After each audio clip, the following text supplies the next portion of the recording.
Quezon City na umalis patungong Dubai noong ika-27 ng Disyembre 2020 matapos mag-negatibo sa RT-PCR at bumalik sa Pilipinas noong January 7, 2021. Noong nakaraang linggo lang po, sakay ng Emirates Flight number EK332. Alinsunod sa mga ipinatutupad na protocol, sumailalim sa swab test ang pasyenteng pagkalapag nito sa NAIA Terminal 3 at agad naman na nag-quarantine sa isang hotel habang nag-aantay ng resulta ng RT-PCR. Nung nag-positibo ay inilipat kaagad ang pasyente sa isolation facility. Ipinadala naman sa PGC or Philippine Genome Center ang samples nito para sa genomic sequencing. Samantala, ang nakasama naman niya sa biyahe ay nagnegatibo rin sa swab test at kasalukuyang naka-quarantine at patuloy na minomonitor ng Quezon City Barangay Health Emergency Response or sa kinikilalang BERTS. Ayon sa dalawang balikbayan, bago sila magtungo sa Dubai ay wala silang nakasalamuha na nagpositibo sa COVID-19 at hindi rin sila bumiyahe sa labas ng lungsod Quezon. Gayunpaman, naglunsad ng agaran contact tracing ang kagawaran kasama ang lokal na pamahalaan ng Quezon City. Kasalukuyan naka-quarantine ang lahat ng close contacts ng pasyente under strict monitoring ng LGU. Patuloy din po ang pakikipag-ugnayan ng DOH sa pamahalaang lungsod upang matiyak ang napapanahon at epektibong pag-aksyon o pagkilos para mapigilan ang pagkalat ng sakit. Isinasagawa ang contact tracing sa mga pasahero ng naturang biyahe base sa flight manifest.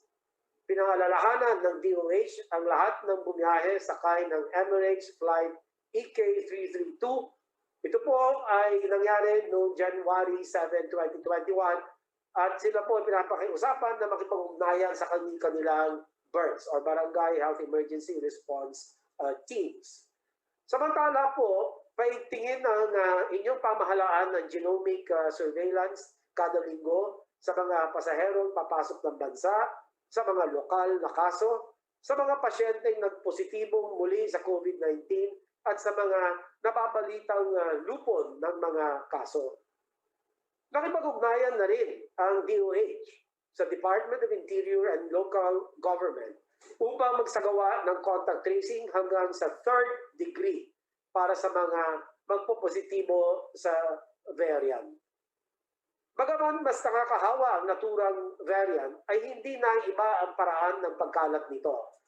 Predominantly respiratory droplet pa rin ang mode of transmission.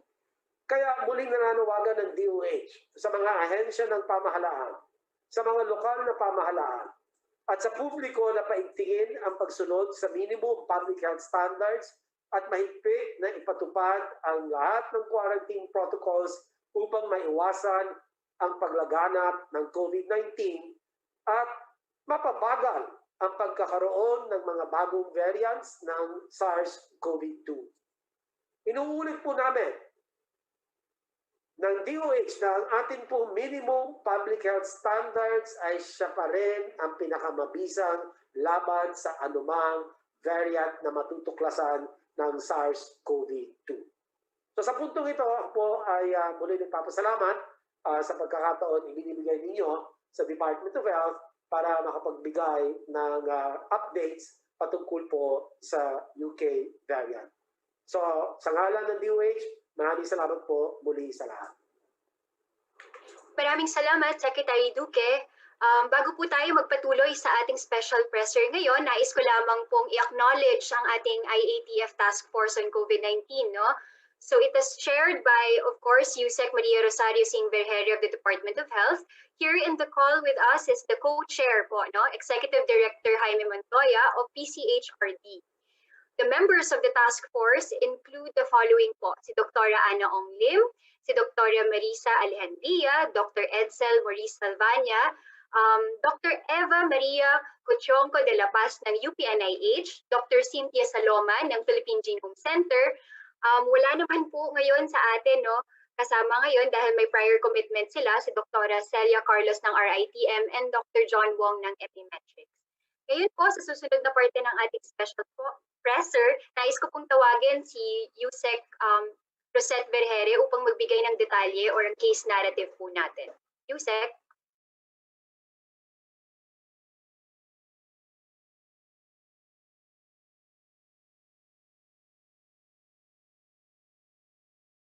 Thank you, Laura. Can we share my slides, please? So, bago ako mag-umpisa, gusto ko natin i-recognize the presence of our Quezon City Epidemiology and Surveillance Unit Head, si Dr. Rolly Cruz po.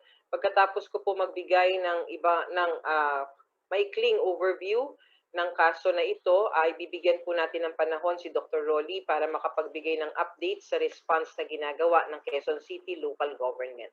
So, can we have the slides, please? Next slide, please.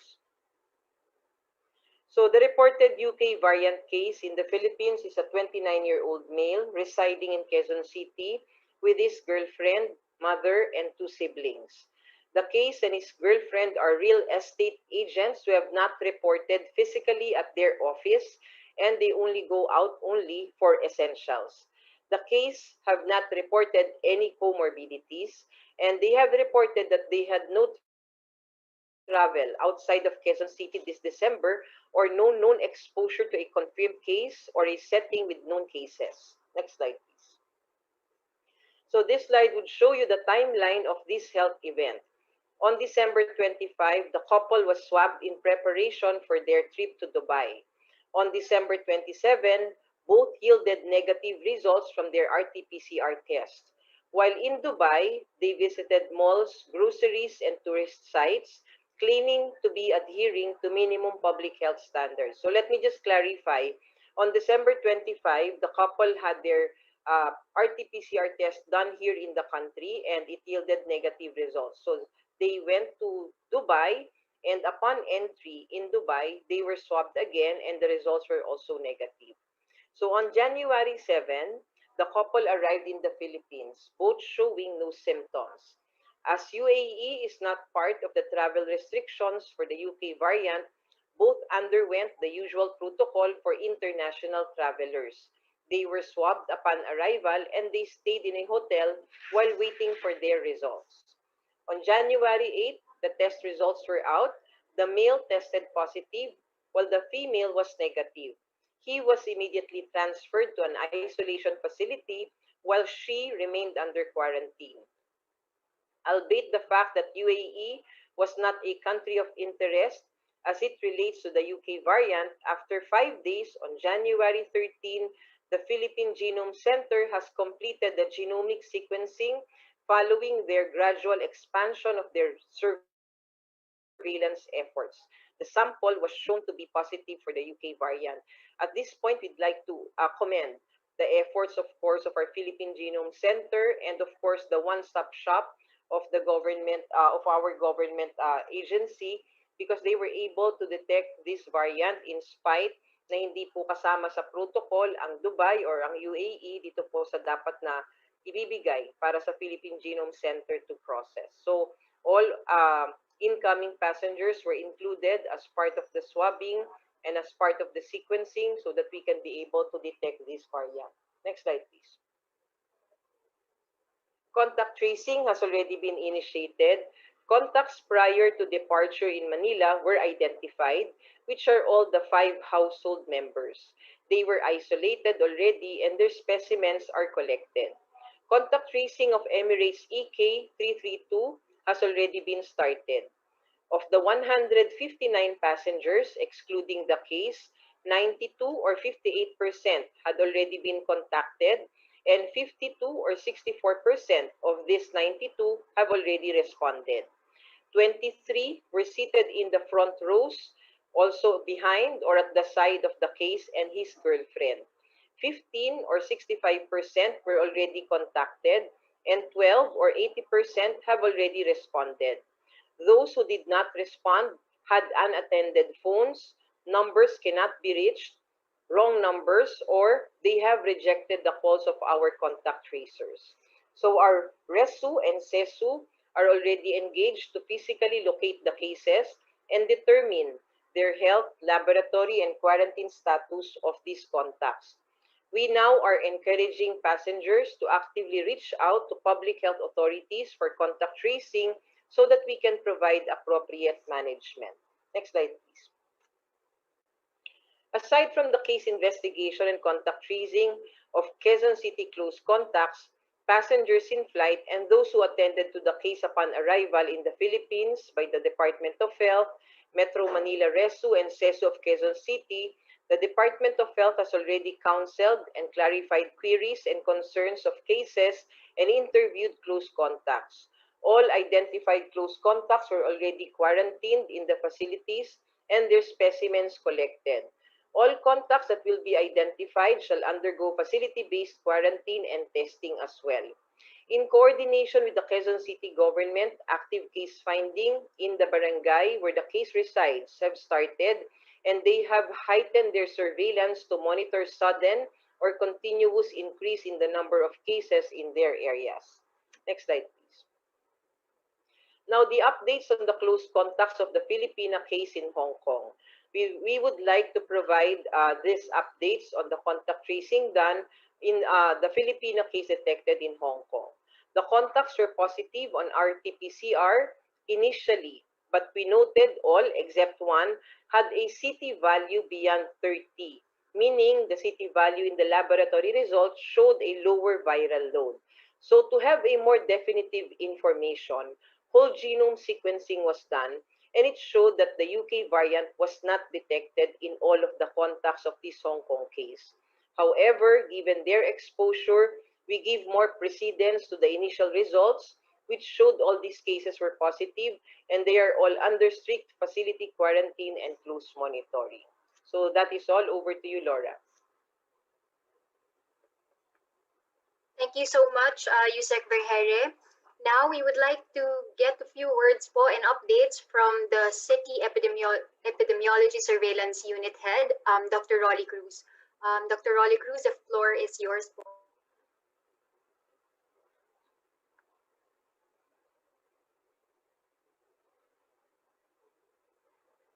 Doc, you're on mute.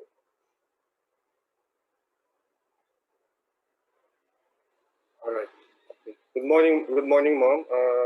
Good morning, Sir Sec. Magandang umaga po. So, Rolly Cruz po from the Quezon City Epidemiology and Surveillance Unit.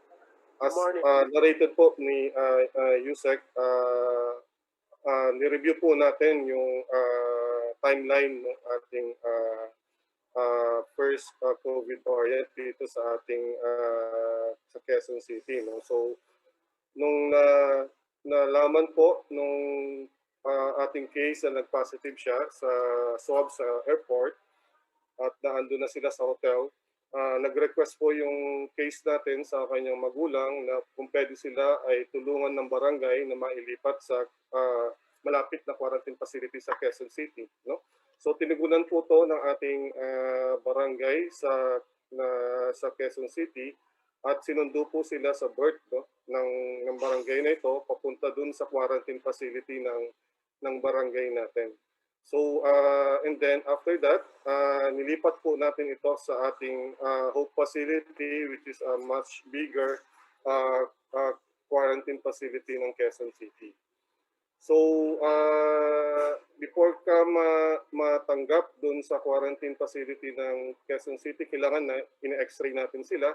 At yun nga po, sir, na nakita natin na meron siyang pneumonia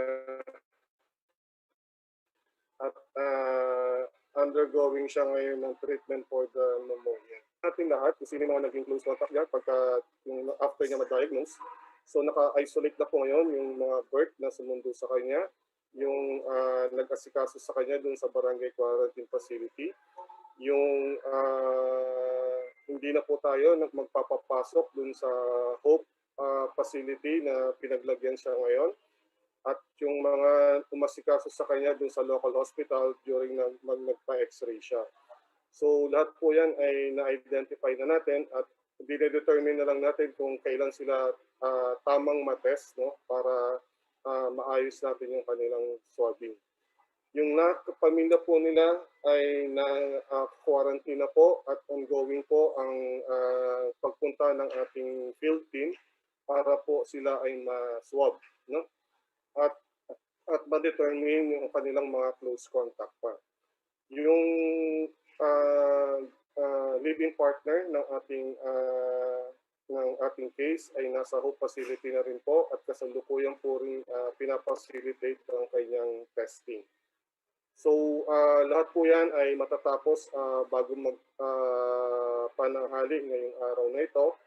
At doon po sa 10 taga Quezon City na nakasama niya sa aeroplano o sa flight na yan ay kasalukuyan po nating pina-contact trace at karamihan po sa kanila ay na-contact trace na rin ng ating Epidemiology Bureau at nagkaroon na kami nagpa-follow up contact tracing na lang po kami at malalaman po natin lahat ng resulta niyan bago magpananghali. So, yun lamang po ang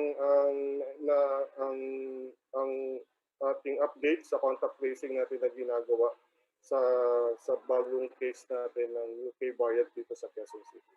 Maraming salamat.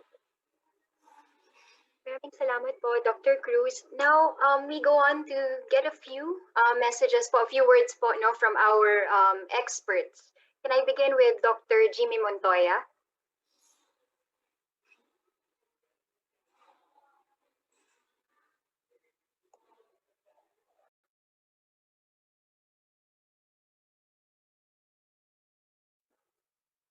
So while we're waiting for Dr. Jimmy Montoya, can I have Dr. Cynthia Saloma instead? Hello po, good morning po. Nais ko lang po ipabatid sa ating tagapakinig na yung ating mechanism para po sa genomic biosurveillance is in place. Iniutos po ito ng ating presidente noong last week of December. Simula po na i-detect itong ating yung UK variant at since ito po ay masyadong concerning na variant, binuo po itong ating task force at kami po ay tulong-tulong kasama po yung DOH-EB, the Epidemiology Bureau, the DOH-RITM at saka po yung UP-NIH para po mapatibay natin itong ating genomic biosurveillance. At gusto ko pong i-commend itong ating local government at saka yung ating EB at ang DOH kasi simula po ng pinaalam ng Philippine Genome Center na na-detect namin yung isang sample namin, mabilis po ang pakikipag-ugnayan nila sa local government, sa contact tracing at ang mga i-report po sa inyo ni Dr. Yusek Verheri, marami po dyan nangyari within the next 8 hours. So maganda po na mabilis agad na identify yung pasyente at saka na contact trace kasi kailangan po natin yung rapid response kung gusto talaga nating i-control yung mga ganitong variants. At sinabi na rin po ni Secretary Duque na hindi lang po itong variant ang ating pinag-aralan sa ating genomic biosurveillance, kundi kahit ano pa pong mga variants na posibleng of concern. So maraming salamat po. Thank you, Dr. Saloma. Dr. Jimmy Montoya?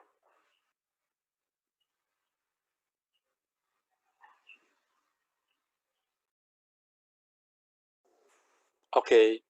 Narinig niyo ako? Yes. Sorry. I'm in another meeting also.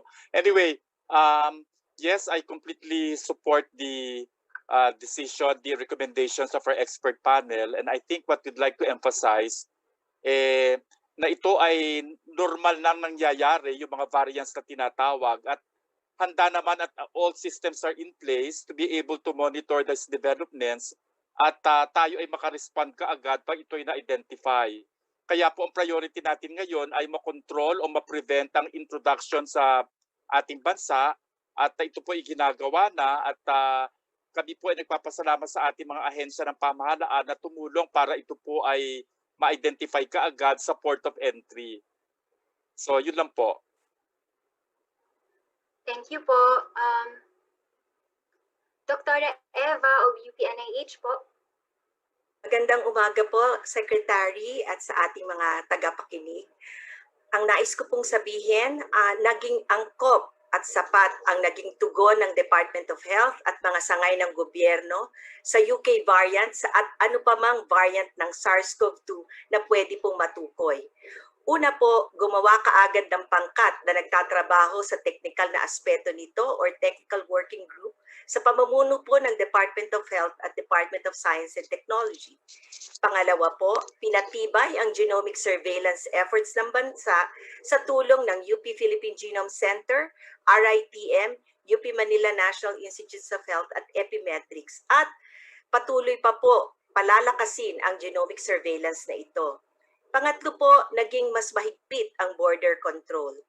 Pang-apat po, nagtulong-tulong at nagsumikap ang iba't ibang sangay ng gobyerno upang gumawa ng mga solusyon sa COVID testing at mga quarantine measures po. At panglima po, patuloy at paulit-ulit ang pagpapaalala po ukol sa minimum public health standards para sa pag-iwas sa COVID. Ang kailangan po natin ay ang kooperasyon ng lahat upang tayo ay manatiling ligtas. Yun lang po ang aking mensahe. Salamat po. Thank you, Dr. Eva. Now, let's hear from our tag members po, no? Dr. Ana, Dr. Isa, and then Dr. Edsel. Dr. Ana.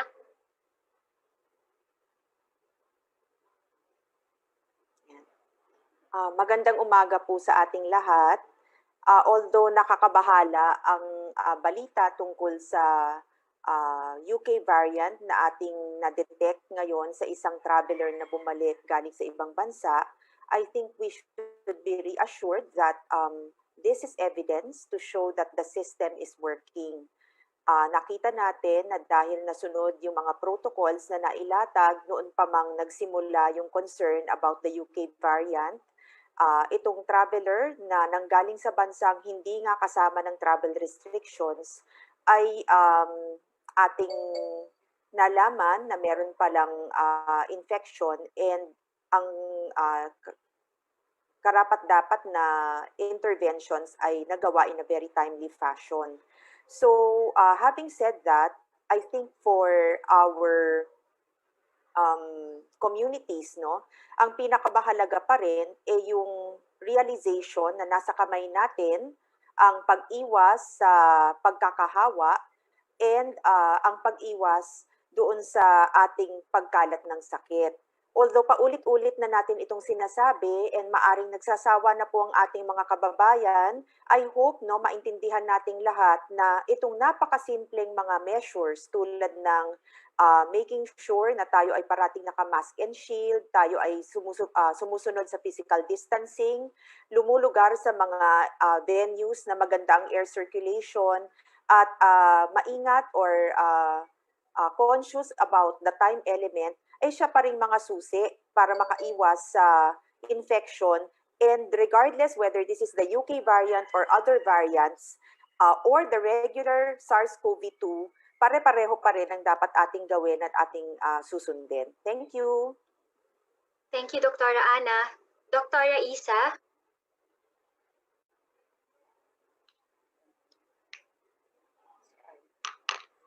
Magandang umaga po sa inyong lahat. Nais ko lang paalalahanan ang ating publiko na hindi natin kailangang magpanik o matakot sa balitang ito na nandito na meron tayong na-detect na UK variant sa ating bansa.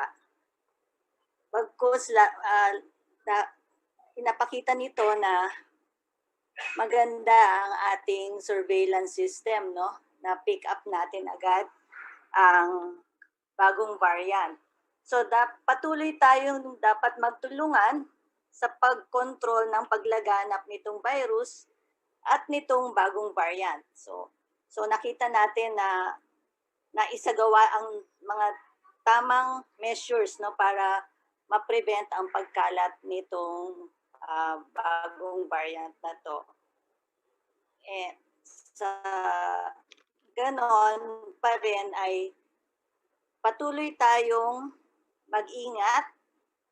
So we have our public health responsibility na protektahan ang ating sarili at so patuloy pa rin tayong gumamit ng face mask at face shield pag lumalabas ng bahay at iwasan ang mga mataong lugar at ang mga crowded na lugar, no? So siguraduhin natin na maganda ang ventilasyon sa ating mga pupuntahan at kung hindi natin masiguro yan ay inuulit ko gumamit ng tamang face mask at face shield. Yan lang po. Thank you, Dr. Ana. Dr. Edsel? Yeah, I think important nga po talaga yung understanding unang-una, hindi po nga ito yung first time na nagkaroon tayo ng mas infectious variant. Balik po tayo sa June, July na meron yung D614G na nakapasok at nagkaroon po talaga tayo ng surge. Kaya po ngayon medyo proactive po tayo kasi alam natin nung June, July, nagsabay po yung D614G na pasok kasabay nung lower po natin nung quarantine levels natin. So nagsabay po yun kaya kita po natin umabot tayo halos 6,000 kaso. Ngayon, we are preempting that kasi alam naman po natin na merong expected na post-holiday surge at we are slowing down the entry of these variants. So, nandyan po yung gumagana po yung ating surveillance system dahil we were able to detect it early. Na in contrast, yung sa June po na D614G, na-detect na lang po natin yan a few months later. Ngayon, in less than a week, na-detect na yung pagpasok and na-control po natin because of our protocols yung spread ng D614G. So I think that we are in a better position than we were in June in terms of addressing this new variant. Of course, kinakailangan pa rin po mag-ingat, pero I think we have the tools and if everybody cooperates, we can prevent a big surge this time po. Yun na po. Thank you, Dr. Edsel. So the messages of our experts are very clear po, no, that our biosurveillance is really in place and we will continue to expand our capacities. And because of our strengthened biosurveillance and stricter border control, the case was immediately detected, isolated, of course, in coordination with the LGU of Quezon City po. And while it is a more transmissible variant, we're saying MPHS remains to be our solution against po dito sa variant na to. And so we now begin with the question and answer portion po. May I call on Ms. Nikki Larin to facilitate the Q&A po. Thank you.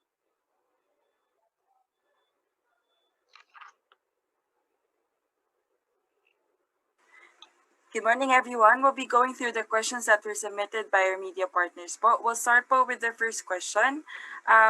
From Christine Sabila of ABS-CBN News as well as from Raul Dancel.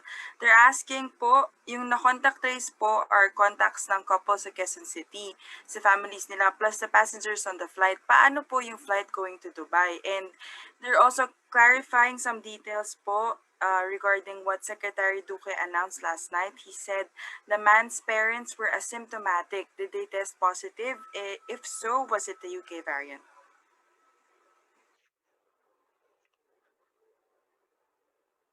Yes, Nick.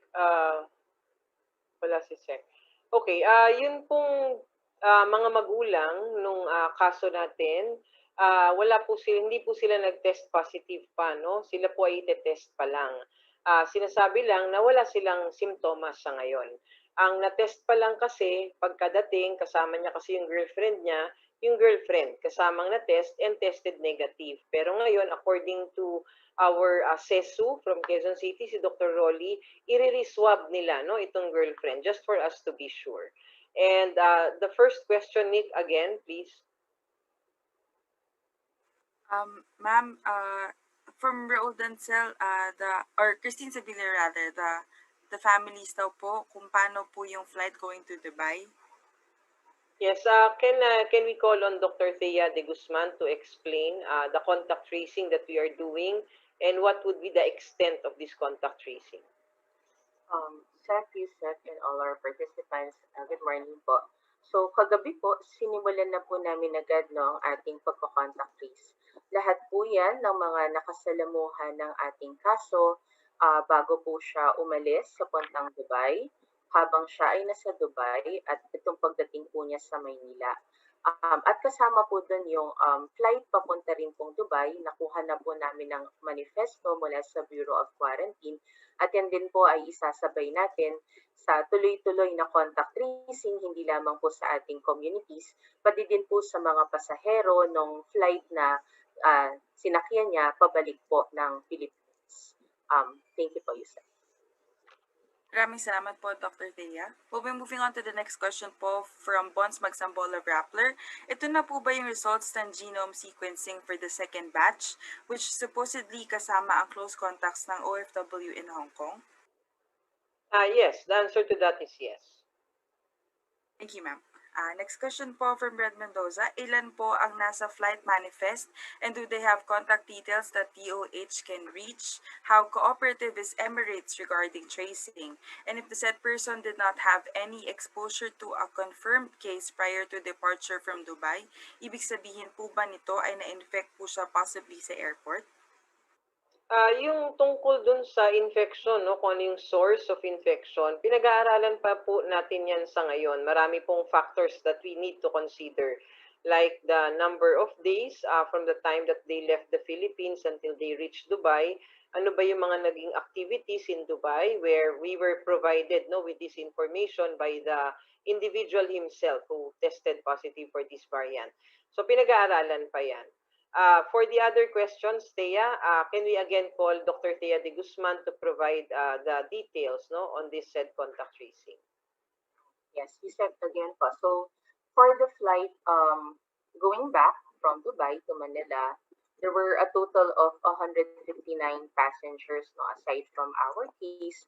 We have already tried contacting more than half, so naka 58% na po tayo, no? And of the 92 individuals na tinry na po nating i-contact, 52 po yung sumagot, no? Admittedly, there were some na either mali po yung number na naka-indicate or hindi po kasi attended po yung call. Dito po, nanghingi tayo ng tulong sa ating local government units, sa ating RESU, and even DILG, so that if we cannot contact them via their phone number, we can try to physically locate them, based on the address indicated po. So in the next day or within the day, we might be able to provide additional details of the additional passengers po that we have traced. Thank you po. Thank you, Dr. Thea. We'll move on to the next question po from Caroline Bongkin of CNN Philippines. We have seen overburdened hospitals in other countries with the new variant. How prepared are we? Gaano karami na lang ang kayang i-accommodate ng mga hospital at TTMF? Ma'am? Si Sec, baka si Sec. Maraming salamat. So far, ang ating pong hospital capacity or yung critical care utilization rate ay sapat pa rin ang ating pong absorptive capacity, no? Yung mga hospital natin at saka yung temporary treatment and monitoring facilities. Based on the latest health facility capacity report itong January 10, 2021, ang overall utilization rate for both COVID and non-COVID is at 50%. So meron pa tayong reserve capacity of another 50%. Salamat po. Maraming salamat po, Secretary Duque. Sir, if you would also like to answer, there's a question po from Rafael Bosano from ABS-CBN News. Now that the UK variant is confirmed to be in the country, will there be any changes in protocols, quarantine measures, or status? And will travel restrictions be extended even if the variant is already in the country? Well, first of all, we will be recommending to the Office of the President the inclusion. Isasama na po natin sa talaan ng may detected UK variant ang UAE. At antayin po natin, wala naman kaming duda na ito ay aprubahan ng Office of the President. At kapag ngayon pa lang, kahit na wala pa, isinasama na natin sila sa bagong protocol. Tugon doon sa mga bansa na nakapag-report ng UK variant. Dahil kung naalala ninyo, meron na tayong panibagong protocol patungkol sa mga bansa kung saan nag-travel restrict or nag-impose ng travel ban Yun po ang ating gagamitin na bagong protocol, even for UAE. Thank you po, sir. This question po is for the UP Philippine Genome Center, Dr. Cynthia. How long does genome sequencing normally take? It only takes 5 days for the 29-year-old samples to be sequenced. I remember the RATM saying process usually takes 1 to 3 weeks depending on the machines used. With this time frame, can we say that we would get an accurate picture of the UK variant in the country? Ay, maraming salamat po sa tanong na yan.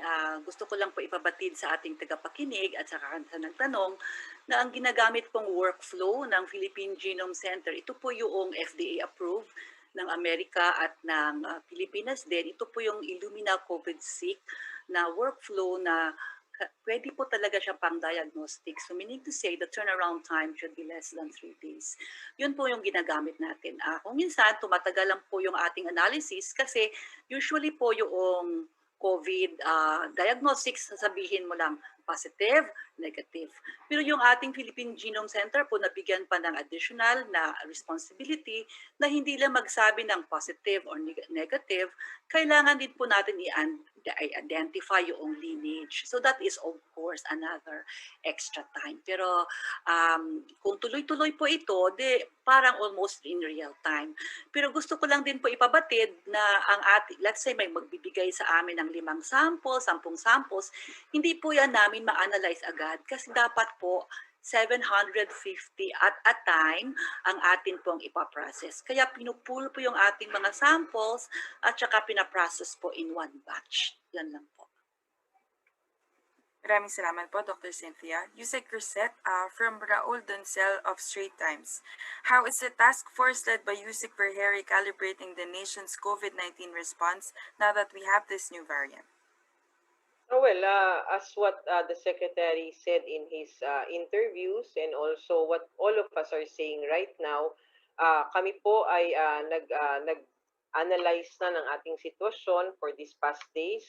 We regularly meet and katulad niyang naka-receive tayo nitong news na meron ng variant, nagbigay lang ng mga rekomendasyon at naiharap na po natin. We were able to discuss this with the Technical Working Group of IATF kung saan ang mga rekomendasyon is to strengthen itong ating mga ginagawa ngayong response na kailangan talaga natin na to strictly implement itong isolation, quarantine, and we called on to the local governments nga through the DILG na sana nga po ay yung establishment ng appropriate isolation and quarantine protocols dun sa kanila ay maipatupad ng maayos. Pangalawa, ang rekomendasyon ng ating task force ay maipagpatuloy at masustain na itong genomic biosurveillance, genomic biosurveillance na tuloy-tuloy natin maisasagawa. Hindi lang because there are variants that are being detected all over the world, but because this would be very important in our surveillance systems. Ang pangatlo ay ito pong nirerekomendahan natin about the restrictions nga na katulad ni sinabi ng ating kalihim na irerekomenda po ng Department of Health through our Secretary of Health sa IATF at saka sa Office of the President ang pagsama nitong United Arab Emirates. Although we were not able to get official pronouncements yet through our official sites, pero we are taking a proactive stance. Yun po ang rekomendasyon ng ating mga eksperto para lang we can buy time. Ito pong sinasabi natin so that we can analyze the case well. We can determine if there are still other individuals who are affected by this variant. And also we can further prepare our system para po kung sakali na may makita pa tayong iba or di kaya ay magtataas ang mga kaso, tayo po ay magiging ready. Nick? Thank you, ma'am. From Christine Sabilio, yung third-degree contacts ng patient from Dubai, na-trace na po ba? Can we have Dr. Thea de Guzman again for this question, Nick? Yes, ipaliwanag lang namin. So, ano yung third generation? So, yung una namin hinanap is yung mga first generation. yung mga naging household contacts niya, yung mga nakasama niya po sa flight. At siguro po isang magandang impormasyon na iparating natin, yung po mga kasama naman po niya sa flight pabalik po ng Maynila, as per protocol, ito po ay mga na-quarantine na po agad, no? At tinest. So, kaya inaalam lang po namin sa ngayon kung kamusta na po sila at kung saan po sila nananatiling under quarantine. Ngayong araw po, sisimulan po namin yung ating second to third generation contact tracing po at mag-update po kami once meron na po tayong datos. Thank you po. Maraming salamat po, Dr. Thea. Next question po for the Secretary of Health. Kailan at paano po malalaman kung kumakalat na ang UK variant sa bansa? Well, kaya nga po natin pinaigting ang ating biosurveillance, no? Itong genomic sequencing para malaman natin kaagad kung dumadami ba ang kaso bunsod ng UK variant. So, napakamahalaga talaga na palalawigin natin ang ating genomic surveillance at patuloy na sinusukat natin ang bilang ng mga kaso araw-araw at tinitingnan natin kung meron bang senyales na ng nag-uumpisang spike o surge dahil mahalaga po ito, no? Kasi yan naman po sa totoo lang, kaya may UK variant o wala, posibleng magkaroon tayo ng surge na matagal na po natin pinag-uusapan. Yung nga lang, ang we have to be very careful dahil may panibagong ang UK variant na napag-alaman na mas mabilis ang hawaan, pwedeng ma-accelerate kung sakasakaling mag-umpisa ang ating surge, post-holiday surge, no? So, doble bantay at pag-iingat ang ginagawa po ng Department of Health. Ngunit gusto kong anyayahan ang ating mga expert or ang PGC kung meron pa silang karagdagan impormasyon patungkol sa iyong tanong. Salamat.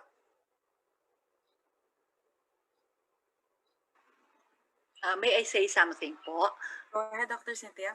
Opo, kasama naman po ito sa ating protocol at saka sa ating pakikipag-ugnayan sa mga regional epidemiology units at saka sa mga testing centers na halimbawa po may nakita tayong surge sa isang panig ng Pilipinas, inaanya niya, they were all encouraged po na magpadala sa atin ng mga swab samples nila.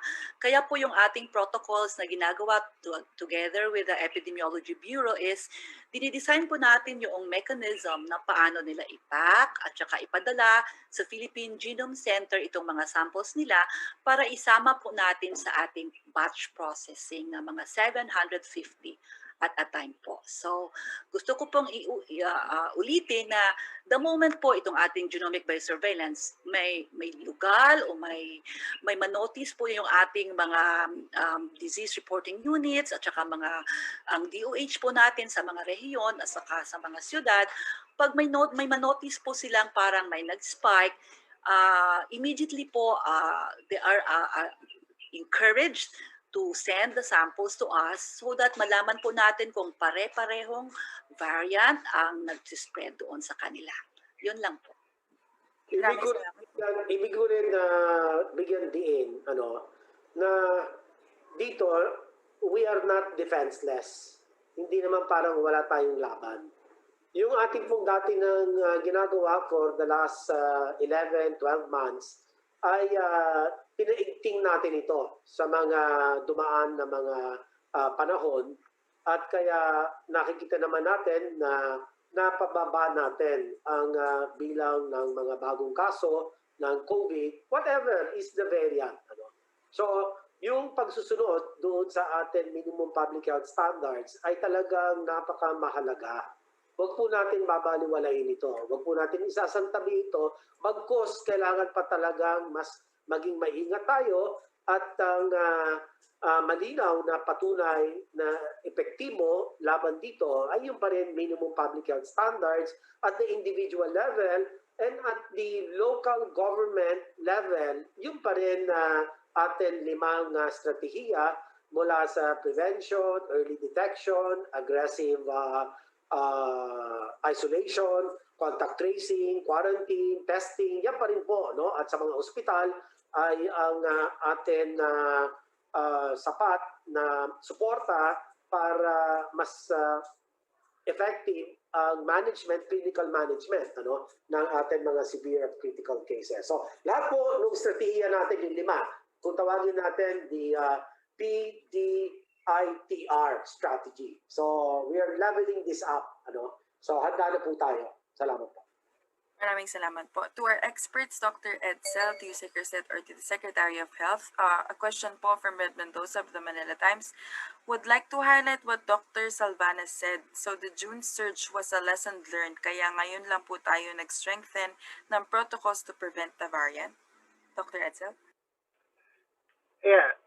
No, I think once we found out about the variant naman, we were actually na-control naman yung surge is the important lesson there. But ngayon we have additional information, so we have even more we can bring in even more resources, and we can tell people, we can ask people to cooperate because alam natin na may experience na tayong ganun dati, and it did cost us a lot. 5,000 to 6,000 a day is really difficult to control, but we were able to control it with everyone's cooperation. And now, instead of getting to that point, we have the means to prevent it, and we have the means to track the entry of this. Kaya nga ngayon, mas proactive tayo, and hopefully we do an even better job this time. Thank you, Dr. Edsel. For the Secretary of Health. Well, nasabi ko na, I believe yung tugon doon sa tanong, kaya mas magiging alerto tayo, mas paigtigin yung ating mga strategiya. Pero sa bandang huli, ang laban sa COVID-19, talagang nakasalalay po ito sa bawat Pilipino. At kinakailangan pagkaisahan natin ito. Kaya madalas po natin sabihin, whole of government, whole of system, whole of nation approach, dahil talagang ganito lang po matatagumpayan ang laban sa COVID-19. At ang media partners natin, napakamahalaga po ang papel inyong ginagampanan. At kanya, kung napapansin ninyo, talagang like clockwork, very regular ang ating mga media fora, ang ating mga pressers, dahil ito po ang pagkakataon na talagang pwedeng makipagpalitan ng mga impormasyon, at ang inyong DOH naman, ginagawa ang lahat, nagpupursige, nagpupunyagi, kinakalap ang mga pinakabagong impormasyon mula sa ating mga pinakatanyag at magagaling na bumubuo ng ating task force, ang ating tag, ang ating HTAC. Lahat po ng mga ito ay talagang napakamahalaga ang papel ginagampanan. Salamat. Thank you, Secretary of Health. From Aiko Miguel of UNTV, given that it is more transmissible, may protocol po ba na kailangan idagdag or kailangan higpitan para hindi po mahawa with the UK variant? Also, with the procurement of vaccines na consider or na-check po ba natin kung ang mga vaccines po na bibilihin ng pamahalaan would be effective to combat the new variant? To our experts po.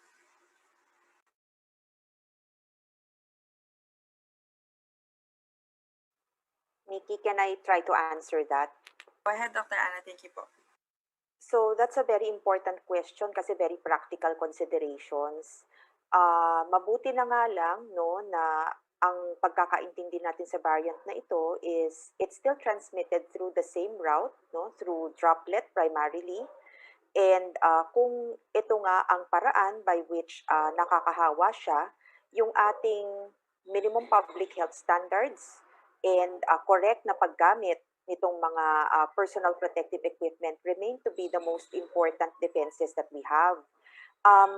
Alam nyo, habang tumatagal kasi itong ating quarantine, I think mahirap ding makita na consistent ang mga tao, lalo sa paggamit ng ating face mask and face shield.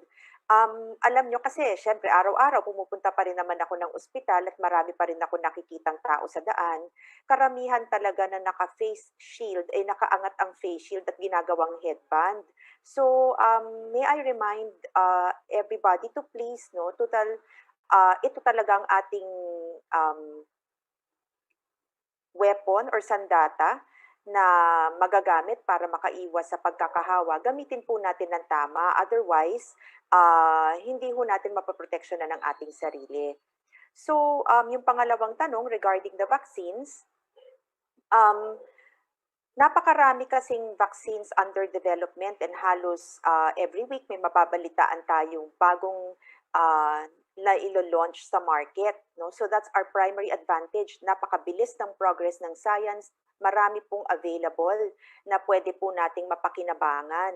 So sa ngayon, ang pagkakaintindi natin is that the currently available vaccine should continue to be effective, although syempre titignan pa rin niya ng mas masusing pag-aaral para makasiguro tayo tungkol dun sa ating makukote na efficacy rates. Maraming salamat po, Dr. Ana. Dr. Isa, if you would like to add po to the question of Aiko Miguel, if I may just repeat po, given that it is more transmissible, any protocol po ba na may kailangan protocol po ba na kailangan idagdag or kailangan higpitan para hindi po mahawa with the UK variant? Dr. Isa? Pareho lang po ang measures na kailangan nating i-implement. Walang bago na kailangan idagdag, but we need to implement it consistently, no? So kailangan din proactive tayo sa ating mga measures. So itong surveillance is one way, no, to monitor these variants, yung kung kumakalat na. And then to prevent the spread naman is yun nga, kailangan patuloy nating sundin yung mga preventive measures, no? Nabanggit nga po ni Dr. Ana na kuminsan hindi tama yung paggamit ng face mask at face shield. So, kailangan idisiplina natin sarili natin sa tamang paggamit ng face mask at face shield kasi very effective po yung face mask at face shield in preventing the entry of the virus into our system or sa ating mga katawan, no?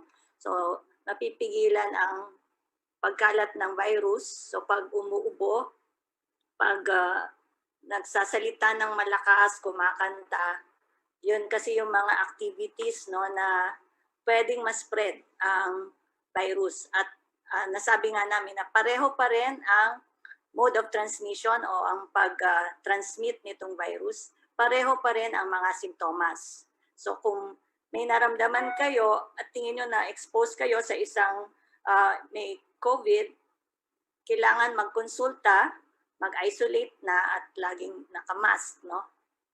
And then yung tanong tungkol dun sa kung epektibo pa rin yung vaccine, no? Yon. Wala pang ebidensya na nagpapakita na hindi kaya ng vaccine na ito yung mga variants na nagsisirculate ngayon. So, pero patuloy yan na minomonitor at pinag-aaralan ng ating mga scientists. Ang lahat ng mga nakakuha na bigyan na ng bakuna sa iba't ibang bansa, minomonitor yan para makita na kung nagkakaroon ba ng pagbago ang aksyon ng vaccine. At ang ating mga scientists sa laboratory ay ina-examine din itong mga variant na to sa mga vaccine na na-develop kung kailangan bang baguhin o hindi. So sa ngayon, epektibo pa, wala pa tayong nakikitang ebidensya na hindi gagana ang mga bakuna na binigay or ibibigay sa publiko. Salamat po. Maraming salamat po, Dr. Isa. We will also ask Dr. Eva if you have anything to add po to what our experts have already said. Siguro po ang dadagdag ko lang, ngayon po nakatuon tayo sa UK variant, no? Nais po namin ipaalam na ang ating surveillance system in place na po ay madedetect din po kung meron pa man pong iba pang variant na matutukoy na nasa bansa.